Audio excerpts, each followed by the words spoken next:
Bueno, seguimos con una conferencia que se titula Participación, Relaciones de Vecindad y Convivencia en Barrios Multiculturales Españoles en Transformación, de la mano de Francisco Torres y Paloma Gómez Crespo.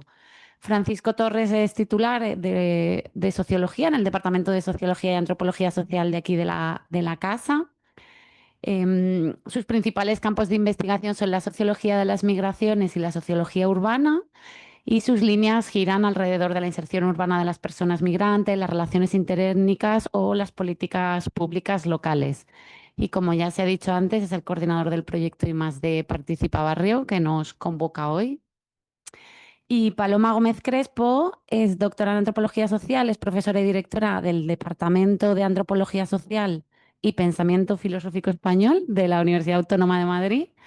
Sus líneas de investigación se centran en dos ejes interconectados: convivencia, conflicto e integración en barrios multiculturales y el papel del ámbito comercial en las transformaciones urbanas que inciden en la sociabilidad en los barrios.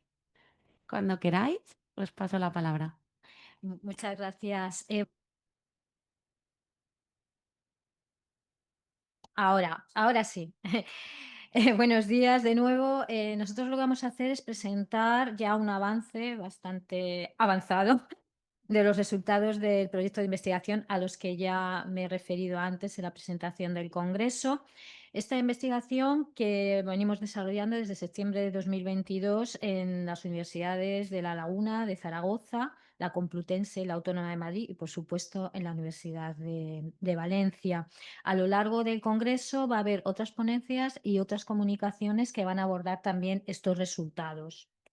Bueno, los objetivos que nos planteábamos inicialmente eran fundamentalmente por poder analizar, abordar los impactos que la situación económica, política, tiene sobre la sociabilidad barrial. Por lo tanto, nos centrábamos en poder abordar cuáles son las dinámicas de tensión y de cohesión que se producen dentro de ese contexto y las respuestas que dan a esto los actores. Y por lo tanto, también lo que nos interesaba era ver qué discursos, qué actitudes, qué prácticas podíamos ver en estas respuestas y por lo tanto cómo esto se inscribe en esas relaciones vecinales y la participación barrial. Lo hemos hecho desde una perspectiva comparativa de diferentes barrios y territorios, que lo vamos a ver ahora, que tienen distintos procesos sociourbanos.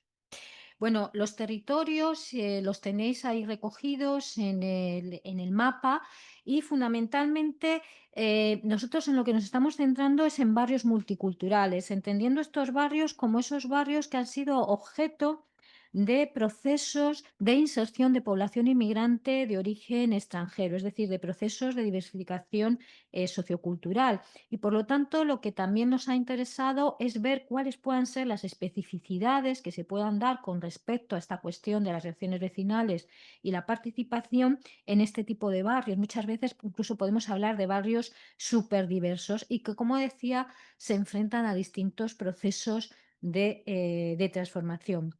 Lo que tienen en común es precisamente esa presencia significativa de habitantes de distintos orígenes, ese proceso de diversificación, pero también hemos trabajado en distintas ubicaciones. Hay tanto antiguas periferias, barrios de antiguas periferias obreras, como también barrios céntricos populares. Y también tenemos algunos territorios periurbanos, también algún municipio, como es el caso de Teulada, que están en la costa y que son turísticos. Bueno, pues ahí es donde nos hemos centrado. Dos palabras o tres palabras sobre metodología, en todo caso, luego volvemos en el debate. Nuestra investigación tiene una orientación básicamente etnográfica, con bastante observación y sobre todo observación participante. En muchos de los casos son barrios que hemos estudiado desde hace años o en los cuales hicimos nuestra tesis doctoral y hemos vuelto sobre ellos, lo cual no solo nos da un amplio conocimiento, sino que nos ha permitido también trabajarlo desde dentro de las propias asociaciones, ¿eh? Eso por un lado, junto con ello, entrevistas a informantes clave buscando una representatividad estructural. El último recuento para el informe intermedio eran 182, ahora serán más. Ha sido una investigación, y es una investigación donde desde el primer momento, vamos a decirlo así, le hemos querido imprimir una orientación, ¿así? Una orientación participativa que ha tenido diferentes concreciones según los barrios. En unos casos, una participación puntual. Cuando hablo de participación puntual me refiero a participación de vecinos y vecinas o de asociaciones en actividades del propio proyecto o en retroalimentación. Y en otros casos, que es lo que aquí se destaca, sería el caso de San Matías en Tenerife y la conformación de un grupo de ciencia ciudadana. Arriba tenéis un cartel y una de las fotos de una de las sesiones vinculado al proyecto. Es decir, qué objetivos del proyecto en ese barrio, cómo se realiza, etcétera. Esto sería un aspecto, y otro aspecto a destacar sería la dimensión comparativa. Nos interesa comparar tanto por similitud, barrios obreros periféricos entre sí, o barrios centrales en proceso de gentrificación, como también por diferencia. Y lo que buscamos es, más allá de las características específicas de cada contexto local, qué es lo que podemos apuntar de las tendencias más generales de la convivencia en un lapso de tiempo de unos 20 años. 20 y tantos años, marcado por tanto, y nos van a aparecer, y me imagino que en alguna comunicación también aparecerá, marcado por lo tanto, primero por la gran recesión, 2008-2014, y posteriormente por pandemia y sobre todo pospandemia. Es decir, la situación de incertidumbre a diversos niveles en las que estamos actualmente. Por último, un pequeño apunte. En varios casos hemos realizado lo que hemos denominado miradas etnográficas cruzadas. Es el caso de Usera y Orriols, barrios obreros periféricos en Madrid, Valencia, y ha sido el caso también de Ruzafal Lavapiés. Es decir, el investigador de un barrio se traslada al otro barrio con toda una preparación previa, plan, etcétera, etcétera, y nos ha parecido, en todo caso, luego lo podemos comentar, muy interesante porque la mirada es otra, o puede haber miradas diferenciadas. Lo que no le llama la atención a una persona porque está absolutamente familiarizado por eso y por tanto aparentemente no es relevante, si para quien viene de otro barrio capta su atención y suscita aquí qué pasa. Gracias. Hablamos, por lo tanto, de barrios multiculturales, pero barrios en transformación que están atravesados por dinámicas multiescalares que todos conocemos. Mayelén ya se ha referido a ello, por lo tanto, tampoco voy a incidir mucho más, simplemente recordar cómo, sobre todo a partir de los primeros años de la década de 1970, la economía a escala mundial va derivando hacia el neoliberalismo, entra en juego el posfordismo, la flexibilización de las condiciones laborales, la desregulación de lo que son los mercados financieros, que van a generar posteriormente pues, distintas crisis. También entra en juego de manera muy fuerte toda la cuestión de las migraciones ahora de vuelta, ¿no? Las migraciones que vienen hacia las economías avanzadas o también en el caso de España, que van a ser las que van a configurar esos barrios multiculturales y muchas veces como fruto de la propia transformación de estos barrios, en el caso, por ejemplo, de España, de la propia transformación de la sociedad española. Ya digo, se generan una serie de crisis, tenemos la gran recesión de 2008, posteriores, la pandemia, y todo esto, junto con el urbanismo neoliberal, toda esta cuestión de la mercantilización del espacio, la especulación con respecto a la vivienda, pues van a incidir en esa serie de procesos de transformación que hemos ido viendo que se producen en los distintos barrios que hemos trabajado y que tenéis ahí, desde segregación, precarización, gentrificación y turistificación.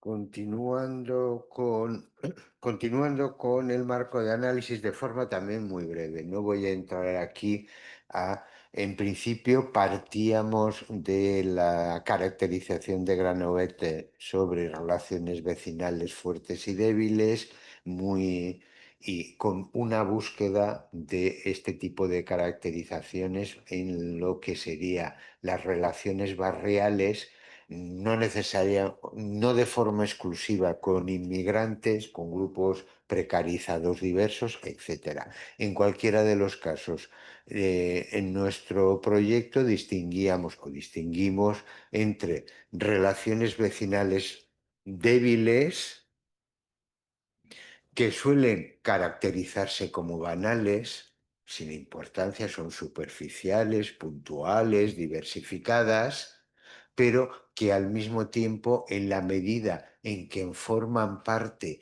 de la vida cotidiana y del imaginario de lo que es nuestro espacio propio, cubren necesidades psicosociales y de diverso tipo importantes.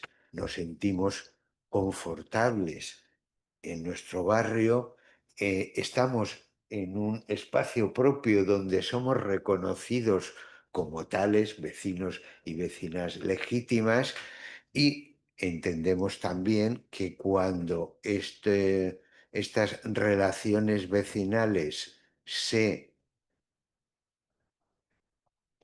estas relaciones vecinales funcionan.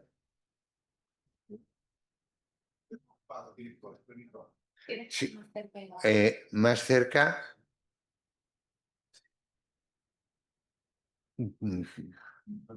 ¿Tenemos bien? Vale. Vale.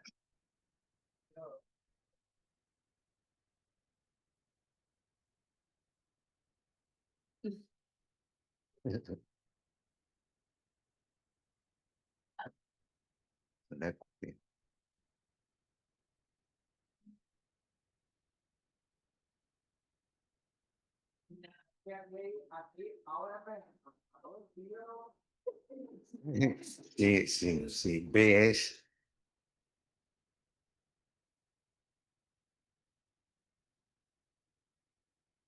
Micro traducción.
Probando envío.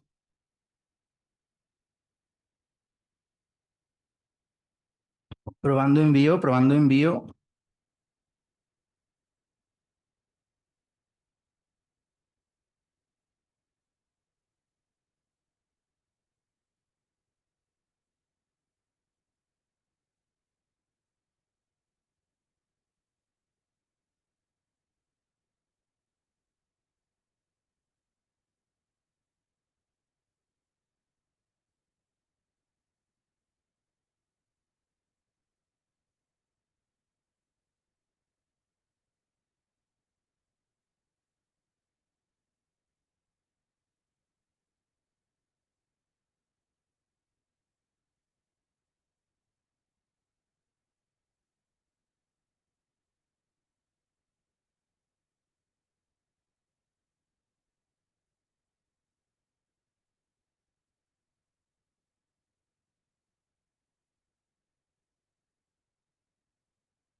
Canal 2, probamos canal 2.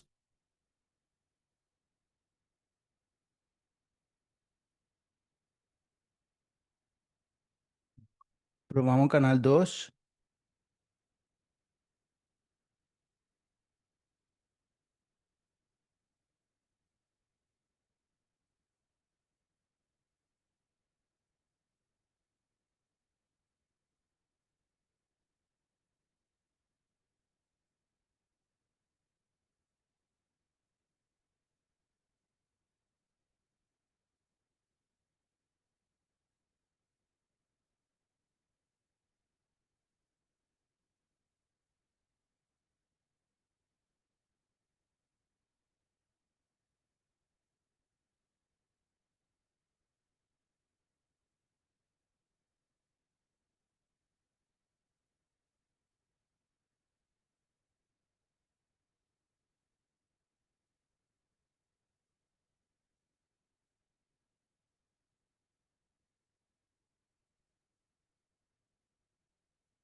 Canal de español, ok. Pasamos a canal de francés, por favor. Ya podemos seguir.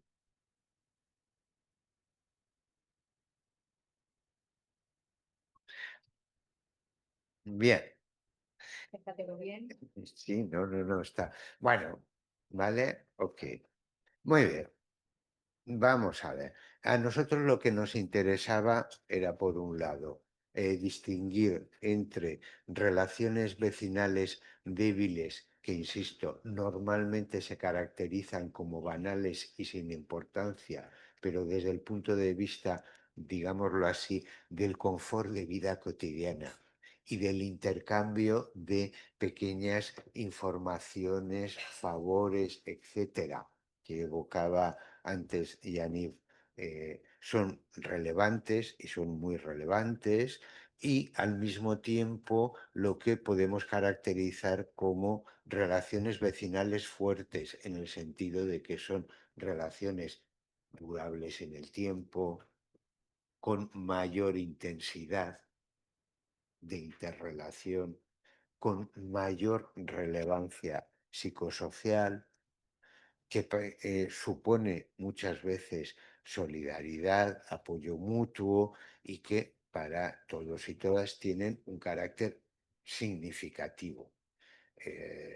Como aparece aquí, estas relaciones vecinales fuertes tienen o pueden tener una diversidad de fuentes, estas basadas en el parentesco, en la amistad, en la común pertenencia a asociaciones festivas, recreativas, o de otro tipo del barrio. En ocasiones también, y dado nuestras temáticas, por eso lo destacamos, se pueden derivar de pertenecer a la misma comunidad de creyentes, al mismo origen etnocultural. ¿Mm? Y que era lo que nos interesaba captar en particular cuando esas dinámicas vecinales, en particular, eso es lo que nos había parecido, en campañas vecinales sentidas como relevantes e importantes, podía generar o podía facilitar ese tipo de relaciones. Por otro lado, en nuestro caso, vamos a hablar de participación formal e informal. Vamos a ver, aquí tenéis la tipología. Participación informal sería la inclusión en la sociabilidad cotidiana del barrio. ¿De acuerdo? Mientras que participación formal serían aquellas actividades, procesos, actos, etcétera, que de una forma u otra están enmarcados, bien sea a iniciativa de las asociaciones del barrio, y en ese sentido, coloquialmente nosotros hablábamos de participación desde abajo, o bien sea por iniciativa de una administración, normalmente el ayuntamiento o los ayuntamientos, que hablábamos de participación desde arriba. Lo que nos interesaba al hacer esta distinción no es solo captar las diferentes formas de participación, considerando participación a todas ellas, sino además qué tipo de relación, si podíamos captar, qué tipo de relación se da entre participación informal, inclusión en la sociabilidad informal del barrio, y participación formal. Tenemos muchos estudios sobre participación, sobre sociabilidad informal de barrios multiculturales, estudios de caso. Tenemos muchos estudios también sobre participación en asociaciones, etcétera, o en consejos consultivos o en presupuestos participativos. Lo que a nuestro entender faltaba, y nos parece modestamente, eso es lo que pretendemos aportar, es la relación establecer entre una y otro tipo de participación, o dicho de otra forma, una mirada holística, global, sobre la participación barrial. ¿Vale? Y por último, y sobre esto no me voy a extender para nada, porque ya ha sido comentado anteriormente, nuestro terreno de análisis no único, pero desde luego sí privilegiado, es el barrio. Nuestros barrios han cambiado por movilidades, por extensión de redes sociales, por internet, por la inmigración, etcétera, pero de forma diferenciada según los grupos, situación social, origen, como luego veremos. El barrio continúa siendo un espacio muy relevante. Pero atención, primero, arraigo en el barrio no está contrapuesto a movilidad más allá del barrio y diferentes formas de arraigo con una dimensión o una escala exterior al barrio. Primera cuestión. Segunda cuestión, nosotros destacamos la sociabilidad en el barrio, pero muchos de los factores que afectan a la sociabilidad en el barrio exceden al propio barrio. Desde luego las políticas públicas, las políticas de vivienda, las políticas sociales.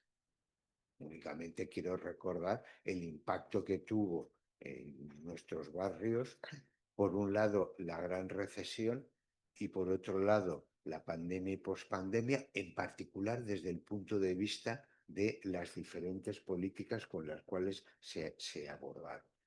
¿De acuerdo? Y ello no implica que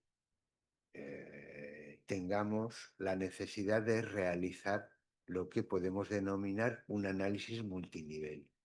Barrio, ciudad, sociedad y muchas veces también transnacional, en el sentido de que una parte del vecindario de origen inmigrante que mantiene esos lazos transnacionales, ello influye o puede influir y tener repercusión sobre la sociabilidad del barrio.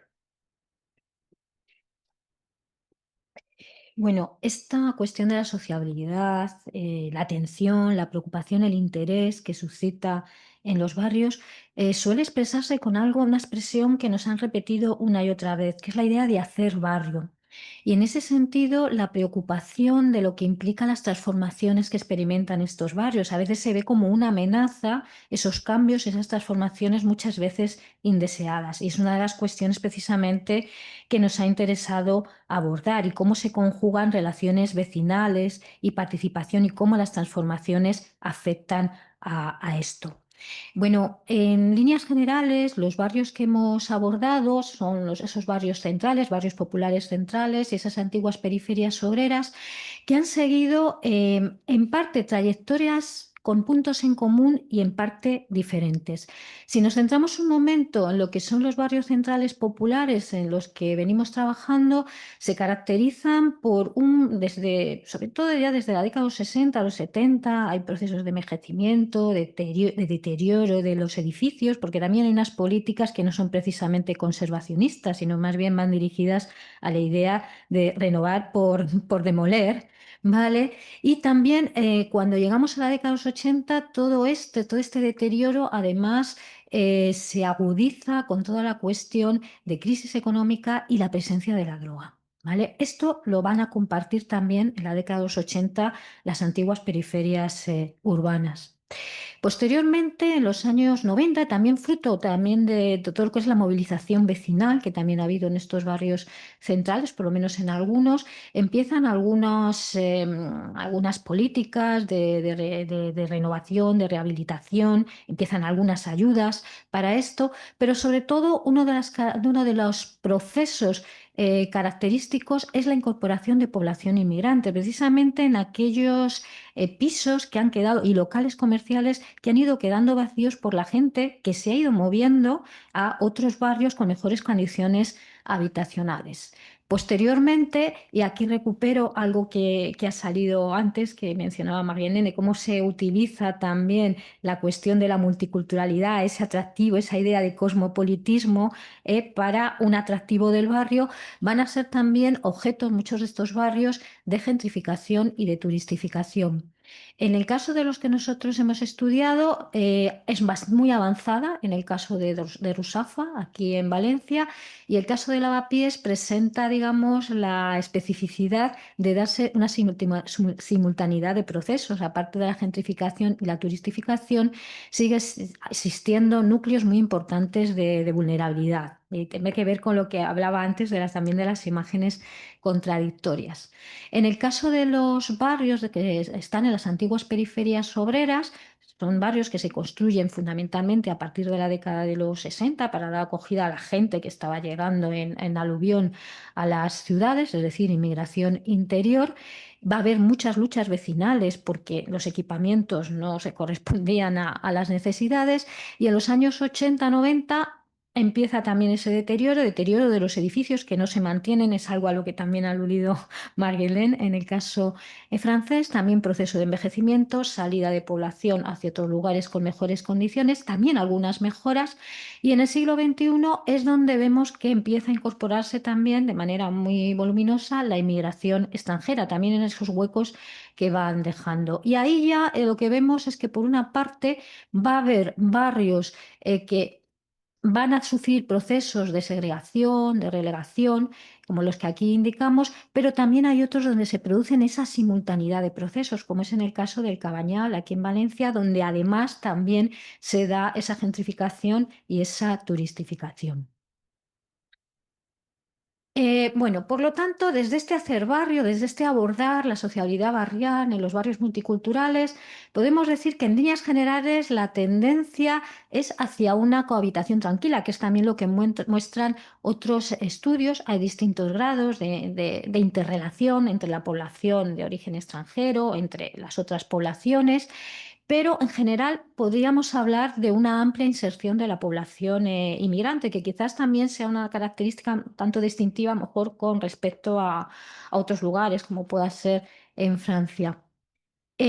Todo esto tiene que ver, evidentemente, con dónde tienen lugar estas relaciones, dónde se dan estas relaciones vecinales que remiten a la existencia de una serie de espacios, ¿no? Estamos hablando de dinámicas de convivencia, de dinámicas que también pueden ser conflictivas, donde hay tensiones, que lo vamos a ver en los parques, en las plazas, en esos espacios abiertos, también en los entornos de los centros educativos, en los servicios públicos, pero también en espacios que podríamos decir más, que tienen un carácter más efímero, aunque a veces son recurrentes, como puedan ser la celebración de las fiestas de los barrios, concentraciones, movilizaciones por reivindicaciones concretas. Tenemos en cuenta, por lo tanto, los distintos actores que son relevantes, el vecindario en toda su diversidad y, por supuesto, lo que es la administración pública en todas sus políticas, los comerciantes que tienen, el comercio tiene un papel fundamental como un espacio de sociabilidad, las asociaciones, etcétera. Bueno, por lo tanto, tenemos que hablar en este hacer barrio de la heterogeneidad de las relaciones vecinales, algo que ya ha salido y que ha salido también en la ponencia de Yanips. Por una parte, tenemos que hablar de relaciones débiles y por otra parte de relaciones fuertes. Esas relaciones débiles que tienen que ver a veces con un simple saludo, con un reconocerse, ¿no?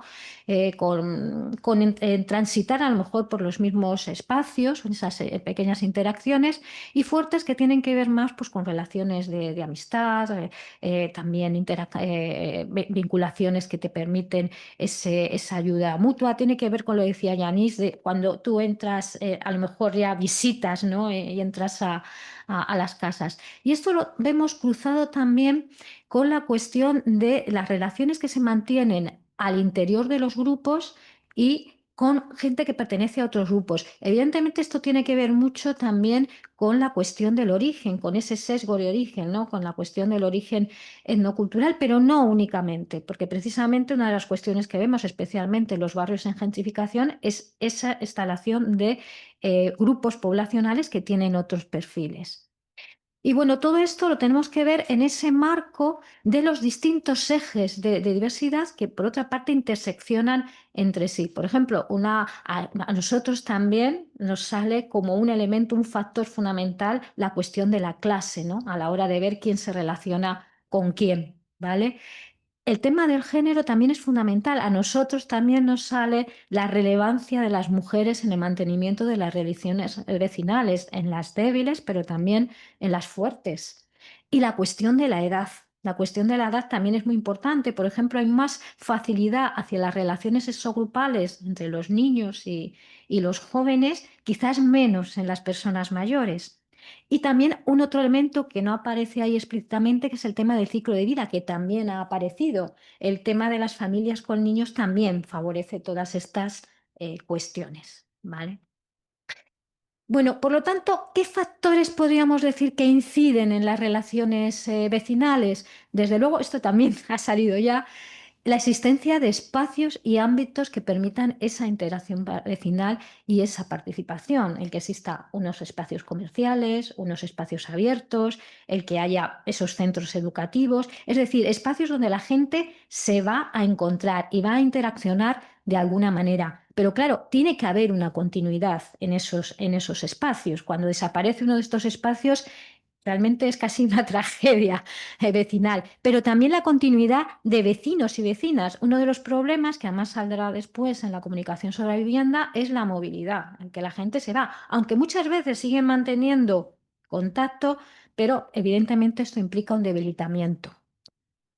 También la cuestión del ciclo de vida, vuelvo a referirme a la cuestión de las familias, ¿vale? Y los niños, ¿no? Que hace que también te encuentres en distintos espacios, la misma gente se encuentra en distintos espacios y eso refuerza las relaciones vecinales. Y otra cuestión a destacar es la existencia o no de nodos vecinales. Nos referimos a que haya referentes espaciales, espacios que son de alguna manera emblemáticos en el barrio y que de alguna manera todo el mundo los conoce y casi todo el mundo acaba pasando por ellos, pero también vecinos y vecinas que tienen este carácter. Y esto está muy vinculado al talante personal de estas personas. Tienen una capacidad de empatía, de conexión, de poner en relación. La foto que tenéis a la izquierda se refiere a uno de estos espacios y a una de estas personas. Se trata de una comerciante que tenía una zapatería que acaba de desaparecer en Lavapiés, y era un sitio por donde pasaba muchísima gente de muchísimos orígenes, de muchísimos perfiles, y no solo a comprar zapatos, sino a sentarse a charlar. Esta mujer, a ella se acercaban a contarse su vida, sus problemas, y ella ponía a la gente en relación con otras personas que les podían ayudar. Bueno, ese espacio ha desaparecido en Lavapiés. Existen otros, pero realmente, ya digo, podríamos decir que es una tragedia vecinal. En las citas que tenéis ahí se refleja esta cuestión. La cita de la derecha es esta mujer, esta comerciante que nos que nos habla de esa importancia. Y cuando ella habla del abrazo que das y el abrazo que recibes, lo dice en sentido literal, que yo he sido testigo. Adelante. Vale. Cuando pasamos a la participación formal, insisto, bien sea iniciativa de las asociaciones del barrio, bien sea iniciativa de los ayuntamientos o de la administración, lo que encontramos es una heterogeneidad de procesos, bien sea desde abajo, campañas, normalmente campañas reivindicativas desde las asociaciones, también iniciativas de tipo festivo, etcétera, dinámicas comunitarias impulsadas desde el tejido vecinal o bien procesos participativos, bien sea en unos casos en clave comunitaria, combinando iniciativa barrial y en algunas de nuestras experiencias con un amplio apoyo institucional.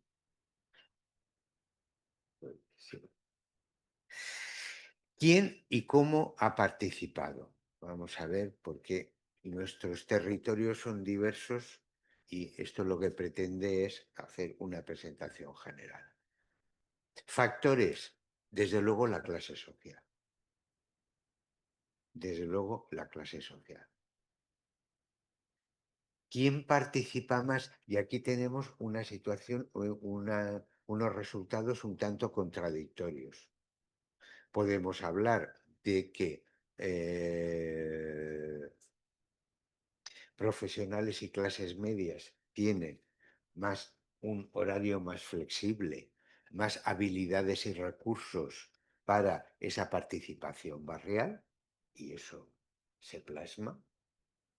Pero al mismo tiempo otros sectores de clases trabajadoras que no tienen esas habilidades y recursos, pero sí tienen una necesidad imperiosa de participar para ver si así podemos resolver.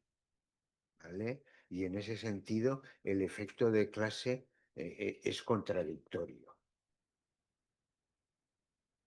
Si por origen y cultura, en términos generales, también hace referencia a cómo ha sido y es la inmigración en España.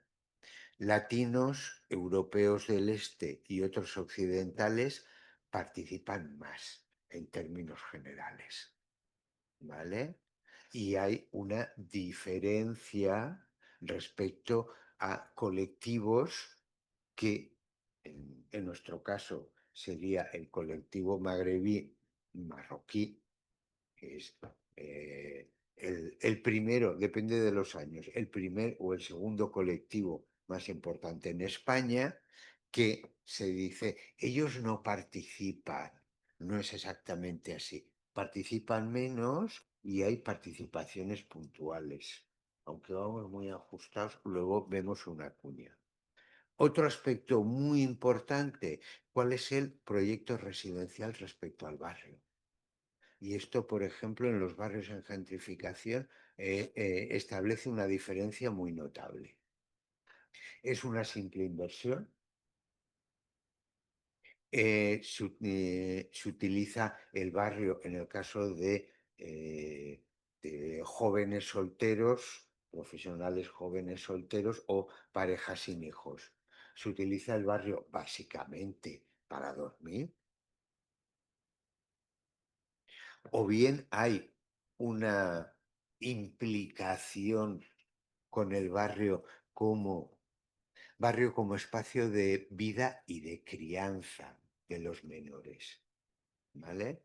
En ese sentido, si apuntamos tanto en Ruzafa como en Lavapiés, y además hay una amplia literatura ya sobre este aspecto, lo que podríamos categorizar como la heterogeneidad de los gentrificadores. Unos gentrificadores, sean españoles o sean de otra transnacionales, de otra nacionalidad, en que lo que hay es esa inversión inmobiliaria básicamente, y en otros casos donde la instalación en el barrio responde además a un deseo de vincularse a una sociabilidad barrial, en algunos casos un tanto mitificada, pero eso sería otro tema, esa sociabilidad barrial, heterogénea, barrio multicultural, que además se busca para cuando se está en función de hacer familia. Y, tenemos diversas citas en el sentido de decir, no, no, es que a mí me gusta esto para mis hijos. ¿De acuerdo? Otro factor fundamental, el periodo del ciclo vital. Yaniv lo ha señalado anteriormente, mayores relaciones vecinales entre 30 y 44 años y con hijos. En nuestro caso, que no tenemos una encuesta de esas características, es evidente que el hecho de tener hijos menores facilita, no solo facilita, sino que de alguna forma te obliga a tener una relación mucho más estrecha con el entorno cotidiano. La participación también depende de cómo se consideren los objetivos de esa campaña, de ese proyecto, etcétera. Son relevantes, suscitan unidad entre el vecindario, ahí todo ello facilita la participación. Y otro aspecto muy relevante, porque a nosotros, además de que nos interesaba particularmente, es esos procesos participativos, sea por parte de las asociaciones o desde la administración, incorporan o no una orientación intercultural inclusiva práctica. Cuando hablo de práctica me refiero a qué horario se hacen las reuniones, qué tipo de material se pasa, en qué lengua, ¿de acuerdo? Muy breve, porque muy breve. Tenemos diferentes aspectos, pero este nos parecía como un particularmente interesante a destacar. En el discurso tanto de los más media españoles como además el discurso del propio vecindario, ¿eh? Eh, las comunidades de creyentes, las comunidades musulmanas que conforman relaciones vecinales fuertes, se les atribuye directamente unas dinámicas de autocierre, de comunitarismo en el sentido de autocierre. En nuestro proyecto eso no es lo que nos aparece. Cito aquí tres experiencias a lo largo de estos 20 años. el caso de Ruzafa y como ellos se autodenominan la comunidad musulmana, el Centro Cultural Islámico del Sorriols o la comunidad Mahaí de San Matías. En los tres casos ha habido una participación notable en campañas, actividades, iniciativas barriales, uno. Dos, otro factor,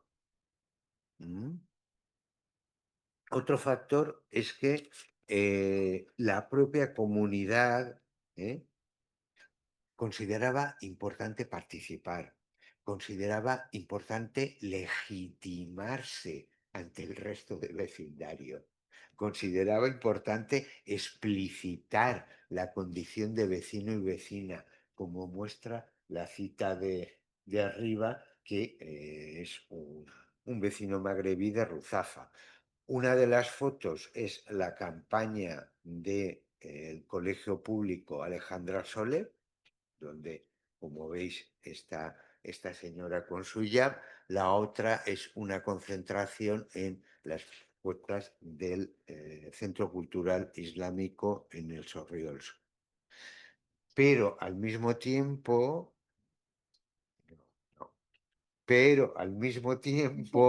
también constatamos en nuestro proyecto situaciones que no favorecen en absoluto.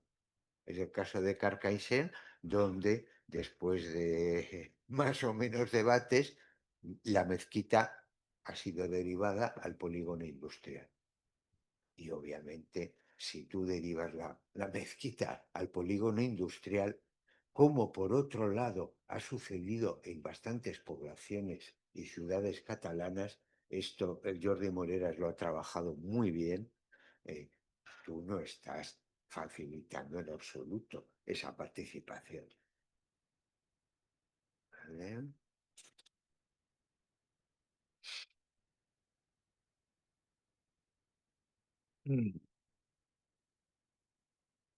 Esta sociabilidad cotidiana, estos espacios vecinales, estos procesos de participación pueden articular en nuestra experiencia, tenemos diversos ejemplos, dinámicas de convivencia inclusivas que facilitan el reconocimiento del otro y del otro o de la otra como vecinos y vecinas legítimas o bien excluyentes. Cuando podemos hablar de dinámicas de convivencia, ¿qué factores inciden? La copresencia cotidiana en estos espacios, no un día u otro, sino de forma continuada, la diversidad de públicos y de usos que hace que todo el mundo pueda sentirse cómodo, o al menos no extraño, claramente el perfil familiar. Los menores implican mayor relación con el entorno barrial y en ese sentido incluso un mayor esfuerzo por relacionarte a partir de los menores o por necesidades relacionadas con ellos. Otro aspecto fundamental, el tiempo de residencia. Y aunque sea de forma puntual, la participación en actividades barriales, bien sea festivas, muy importantes, vecinales, escolares, lo que denominamos comunidad escolar. Dinámicas de conflicto. Y aquí, si lo anterior era común para barrios centrales y para barrios periféricos, aquí tenemos que distinguir entre unos y otros.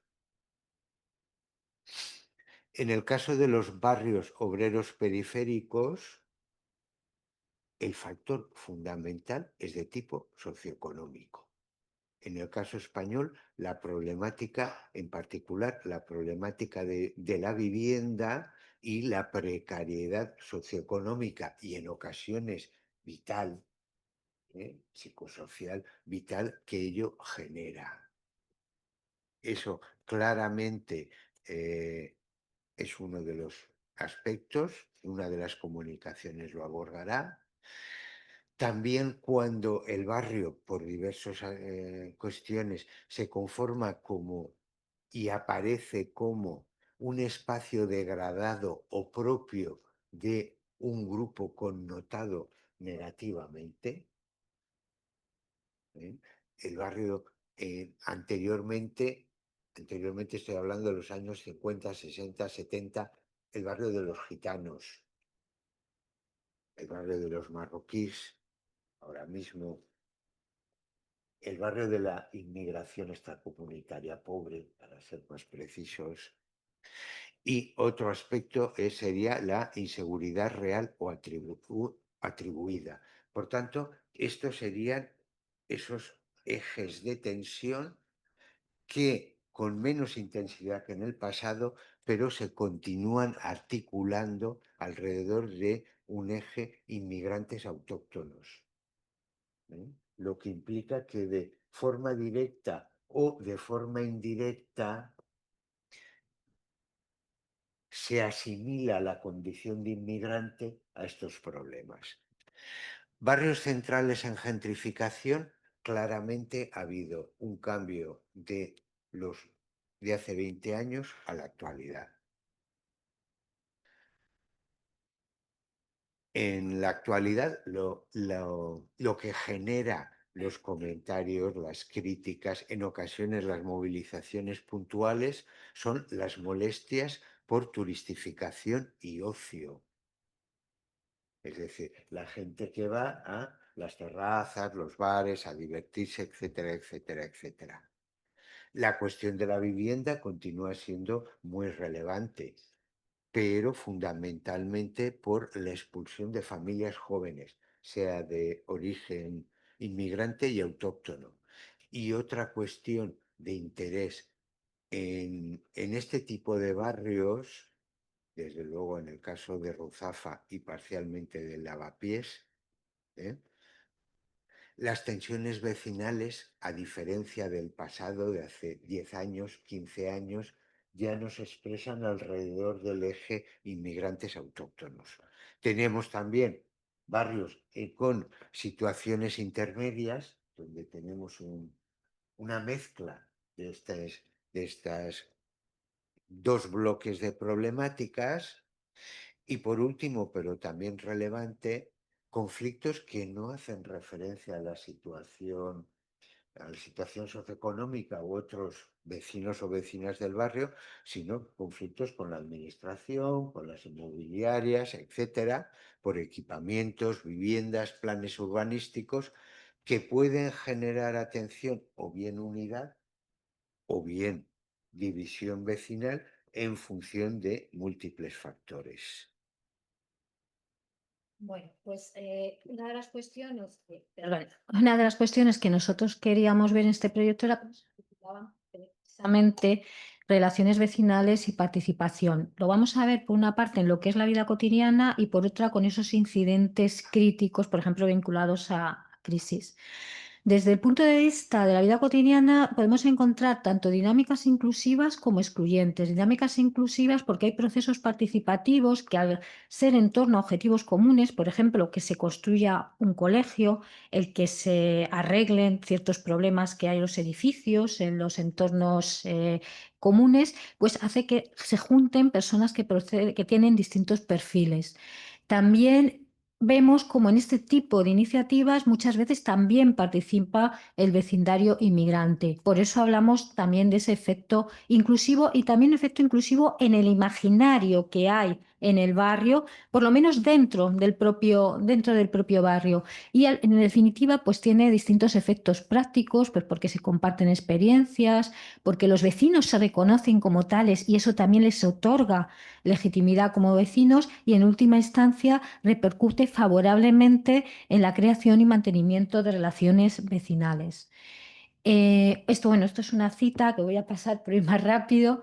Y en lo que las dinámicas excluyentes, lo que vemos es todo lo contrario. Ya ha mencionado Francisco algunas cuestiones. Es, por ejemplo, esas movilizaciones que van dirigidas contra determinados colectivos en concreto, bien inmigrantes o bien, por ejemplo, también población gitana, muchas veces vinculadas a temas de seguridad, a esa identificación entre la población inmigrante o determinados colectivos con el tema de la delincuencia. Por ejemplo, en el caso del Sorriols, algunas de las iniciativas de la campaña, ¿no?, para reforzar a través de la policía la seguridad, o por ejemplo en Lavapiés, la presencia continua, o algunas movilizaciones específicas como la que tenéis en la foto.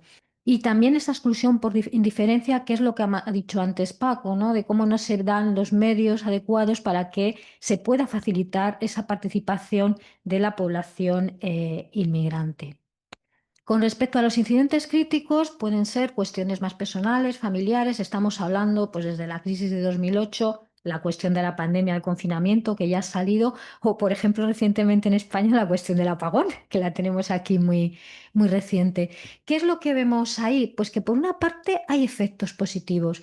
Efectos positivos porque se activan las redes vecinales cuando surgen estas circunstancias. Por ejemplo, en el caso de la pandemia, en muchos barrios inmediatamente la gente fue la más rápida en activar, por ejemplo, repartos de comida para gente que se había quedado sin trabajo, que habían, o sus ingresos eran muy pequeños, o para ayudar a la gente que no podía salir de casa, por ejemplo, a la gente mayor. Esto contribuye a esa creación y fortalecimiento de vínculos, a la solidaridad, a esas relaciones de ayuda mutua, y también contribuye a visibilizar esa idea de barrio. Vuelvo a la idea de hacer barrio, pero también hay efectos negativos, porque evidentemente situaciones como la crisis, las crisis vinculadas a la pandemia, a la de 2008, agravan problemáticas ya existentes, y siempre ahí se levanta ese fantasma, ¿no?, de la percepción de la competencia por los recursos, que puede generar ahí, pues, una serie de fricciones.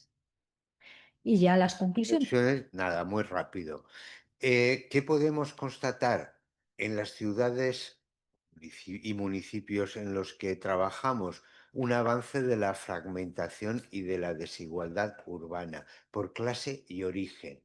Y en este caso muchas veces clase y origen se retroalimentan por toda una serie de factores generales: la dualización del mercado de trabajo, la globalización, la plasmación urbana que tiene esa dualización y esa fragmentación, más los efectos del urbanismo neoliberal hegemónico en las últimas décadas. Nos interesaba también qué papel, entre comillas, o cómo correlaciona, contribuye a esta situación la inmigración y el tipo de inmigración. ¿Qué podemos decir sobre la convivencia? Se mantiene, luego volveremos sobre ello en un par de comunicaciones, se mantiene esa coexistencia tranquila con una lenta pero creciente interrelación. ¿Eh? Pero al mismo tiempo, yo creo que todos y todas los que trabajamos sobre estos temas en España estamos de acuerdo en dos amenazas centrales, vamos a decirlo así. Uno, el deterioro socioeconómico de un sector de la población, alrededor de un 30%, que no ha recuperado los niveles de renta y de calidad de vida que tenía antes de la crisis de 2008. No los ha recuperado y por tanto está en una situación muy precarizada. Y luego la incidencia, la extensión, la incidencia y legitimación de las ideas y discursos de ultraderecha, que de momento aparentemente es escaso, pero en los 12 territorios, por ejemplo, eso es ya notable y claro en el caso de Carcaixent, sin ir más lejos. Tenemos también, por tanto, y hemos distinguido, en los barrios de la antigua periferia obrera, lo que tenemos son condiciones sociales objetivas más difíciles para la convivencia. No necesariamente tienen que generar tensiones, pero sí tenemos ahí una situación a la cual debemos prestar atención.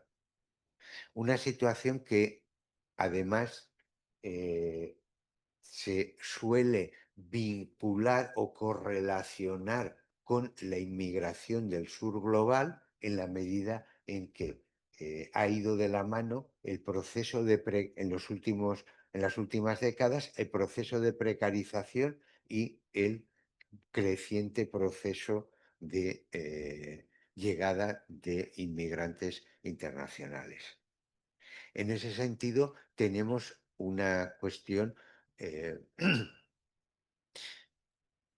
por un lado, una cuestión que aparentemente es contradictoria. Por un lado, la inmigración del sur global en este tipo de barrios ha sido un factor de dinamismo, de población, de tejido comercial local, de dinamismo local, pero al mismo tiempo, en la medida en que ha habido un aumento de los sectores precarizados sin que haya habido un aumento correlativo de los servicios públicos, eso genera problemas.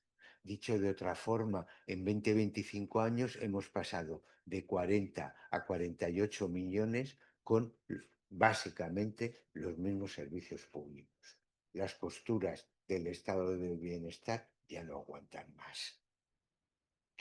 Esta situación puede alimentar tanto dinámicas de cohesión, y de hecho ya lo está haciendo, redes de autoayuda, las plataformas contra los desahucios, la PA, otras iniciativas, o bien pueden generar, y también lo hemos visto, dinámicas de tensión.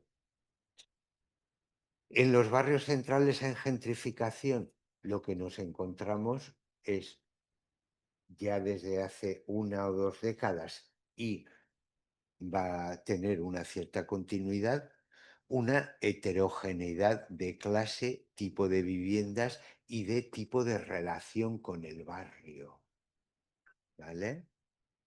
En unos casos mayor implicación con la vida vecinal y en otros casos una relación, vamos a decirlo así, de tipo utilitarista. Una de las vecinas de Ruzafa dicen es que esos utilizan el barrio como si fuera de usar y tirar, que me parecía muy...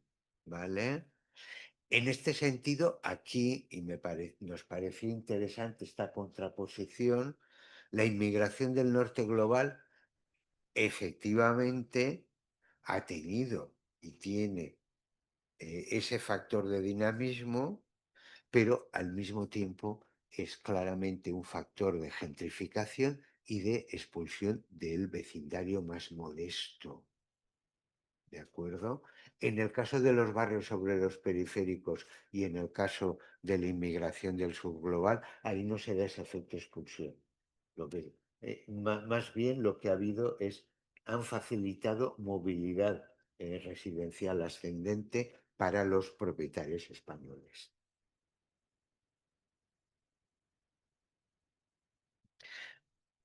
Podemos hablar, y ya con esto cierro, de una doble velocidad de la inserción barrial. Por un lado, lo que sería la participación informal y la inserción en la sociabilidad cotidiana está bastante extendida, con los sesgos que ya hemos comentado anteriormente, ¿eh? Y en el caso de los barrios españoles en general, pero desde luego en nuestros barrios, esto es muy relevante, ya que constituyen ese espacio de vida cotidiana propio y común. Hemos visto los factores que favorecen las relaciones vecinales, no insisto. En la participación formal tenemos una diversidad de procesos y experiencias, se participa de forma selectiva y desigual y tiene efectos inclusivos en función del contexto del barrio, su historia, el tejido asociativo y demás, la relevancia y unidad de los objetivos que se han planteado y la mayor o menor sensibilidad inclusiva de quien fomenta, dirige estos procesos. Por lo tanto, teníamos y tenemos esa doble velocidad, una inclusión notable en lo que es la sociabilidad informal cotidiana y una participación formal más escasa, que esto no es específico de los inmigrantes. Muchísimos estudios nos muestran cómo en el caso de la sociedad española en general, esto también es una constatación. Y esto es lo que os queríamos contar. Son las 2. Vamos a ver. Verás. Sí. ¿Cómo? Bueno, vamos con mucho retraso, lo sentimos. Luego reorganizaremos un poco el horario teniendo en cuenta que también tenemos una persona que al final no viene, a final de la tarde. Si alguien quiere hacer alguna pregunta, aún así abrimos, aunque sea simbólicamente, el espacio para una o dos preguntas. Son bienvenidas.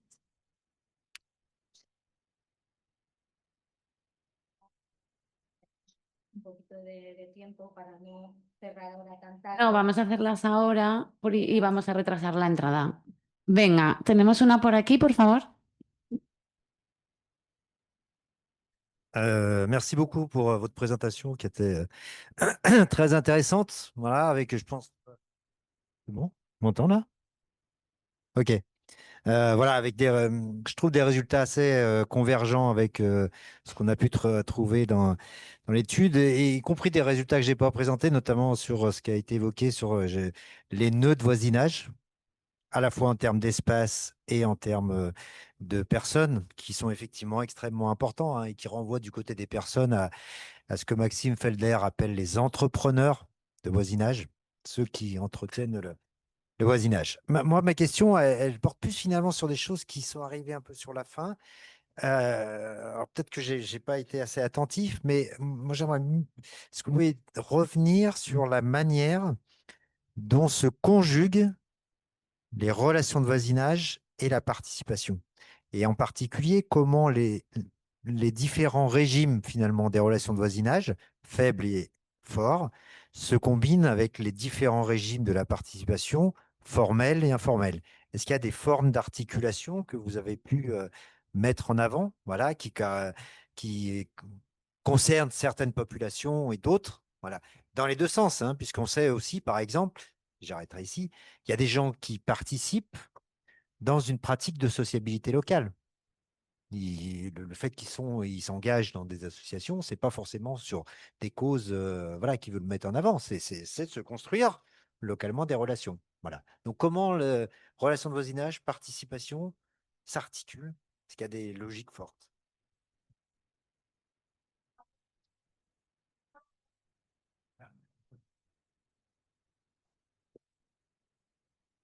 Mais peut-être que vous pourrez répondre aux deux ensemble. Moi, parce que ça fait lien avec ce que disait Jean-Yves. Alors, du coup, j'ai écrit la question en espagnol, donc je vais la dire en espagnol. Tenía una pregunta sobre la manera en la que habéis decidido movilizar las categorías de inmigrante y autóctono. Y en particular, con respecto al tema de la participación, pienso sobre todo, bueno, la primera pregunta es, dentro de la categoría autóctonos, si habéis incluido entonces los vecinos, las personas que inmigraron en los años 60 de otras regiones españolas. Y entonces lleva a la segunda pregunta, que es el papel de estas personas en las dinámicas de participación en el barrio. Y en concreto, son personas que se implicaron en el barrio en los años 60, 70, en las luchas vecinales, y el efecto que puede tener sobre, pues, la socialización política de los que llamáis inmigrantes en el barrio? Es una larga pregunta.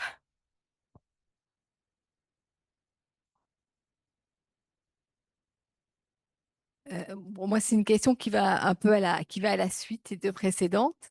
Est-ce que vous avez observé du coup des liens entre l'expression politique et relations de voisinage? Par exemple, à la suite du mouvement des indignés, est-ce qu'il y a eu des effets dans les structurations des relations du voisinage? Et inversement, est-ce que ouais, il y a dans les quartiers sur lesquels vous avez travaillé, il y a eu des formes de participation à ce mouvement important et qui participait? Donc, en quoi c'est lié avec la structuration sociale ou est-ce que ça renvoie à d'autres, voilà, à des structurations, mais à d'autres échelles?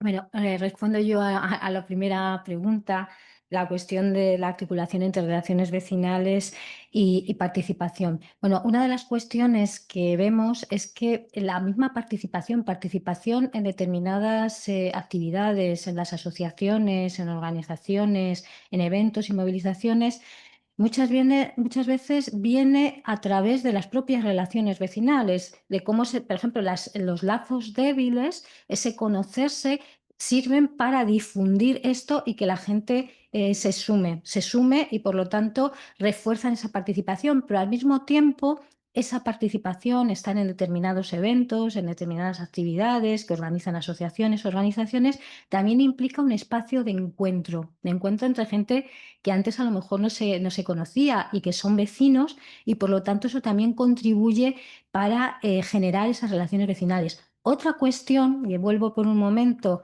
a cuando hablaba de los incidentes críticos, por ejemplo, el famoso tema de la pandemia, que también salió antes, es si esto se mantiene posteriormente a las movilizaciones. Nosotros nos hemos encontrado las dos cuestiones. Hay barrios donde se activaron estas redes, donde hubo una participación muy activa y que luego, una vez que pasó, digamos, el momento de crisis, desaparecieron, que es un poco lo que me parece que comentabas, Yanir.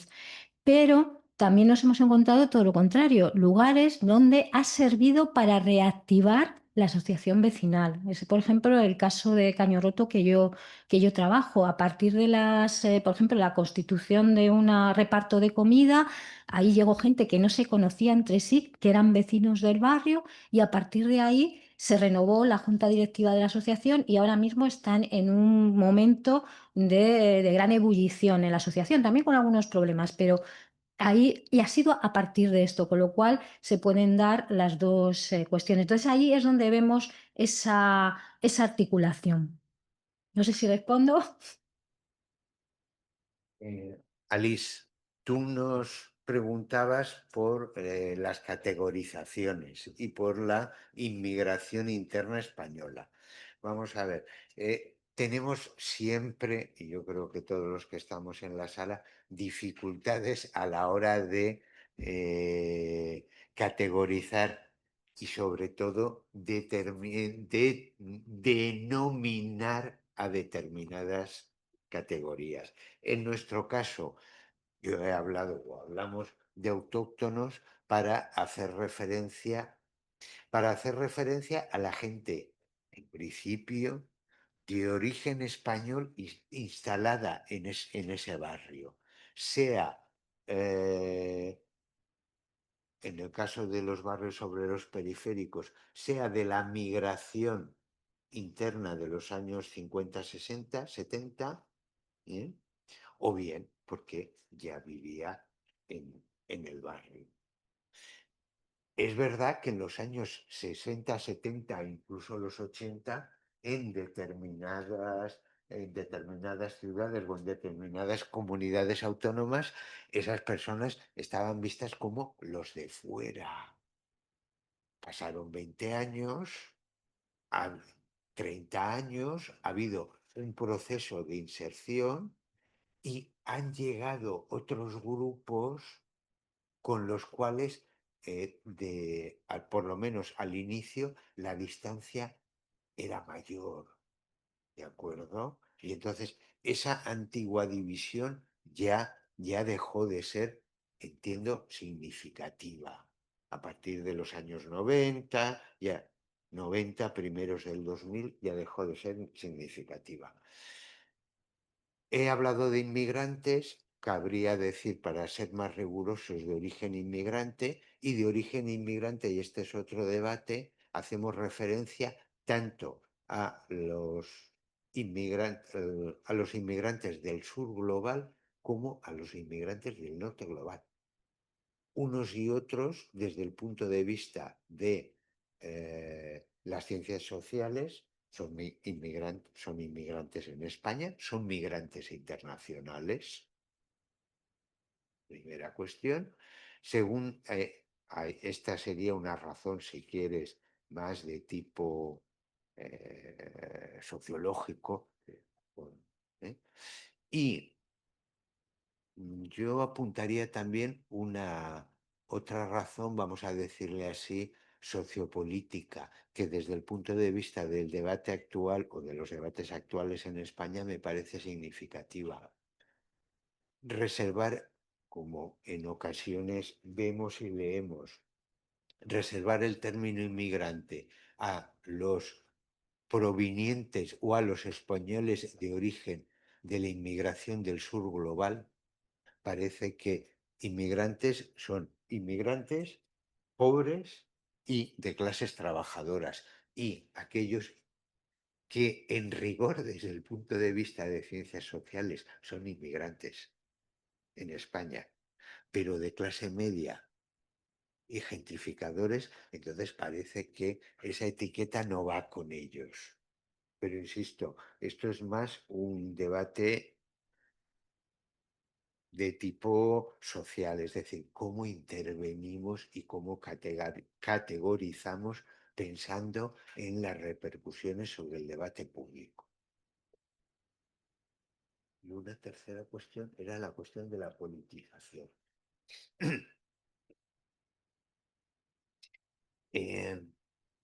María Elena Baque preguntaba al respecto de la relación de estas movilizaciones, dinámicas de participación, etcétera, me he entendido, con lo que sería la politización, el ambiente político, etcétera. ¿De acuerdo?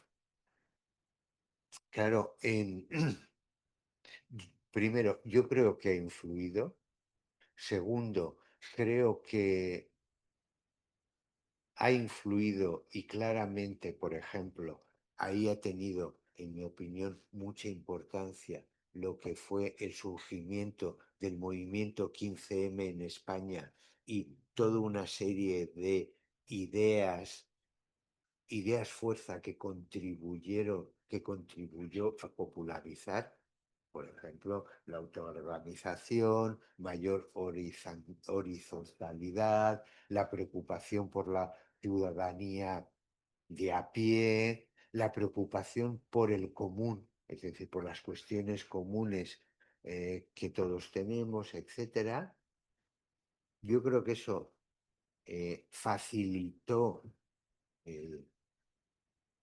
o fue un humus, un ambiente que facilitó lo que estamos hablando y que facilitó además la inclusión de determinadas personas inmigrantes en estas dinámicas. Primero. Segundo, nos resulta o me resulta muy difícil distinguir ese efecto de otros, porque en la práctica se solapa. ¿Vale? Sí, claramente, en mi opinión, sí influyó en eso. De la misma forma que el 15M y el tipo de debates que se dio en España en plena gran recesión, también fue uno de los factores. Luego, esta tarde hablará Juan Iglesias de eso, fue uno de los factores para que la convivencia en España se mantuviera en plena crisis en una situación más tranquila. Los debates en España no eran, como en otros países europeos, focalizados al respecto de la inmigración y de la crisis. Los debates en España, lo que aparecía en los periódicos, las grandes movilizaciones protagonizadas por el 15M, era esto no es una crisis, es una estafa, no nos representan y no nos representan, va dirigido a la clase política tradicional. Es decir, que el foco de malestar no estaba enfocado tanto hacia la inmigración, sino hacia determinado tipo de gestión de la propia crisis. A ver, terminamos ya. Por favor, no tenemos que tener todos los debates la primera mañana. Vamos a estar juntas durante 2 días. Seguiremos debatiendo. Espera, muchas gracias, Paco. Muchas gracias, Paloma.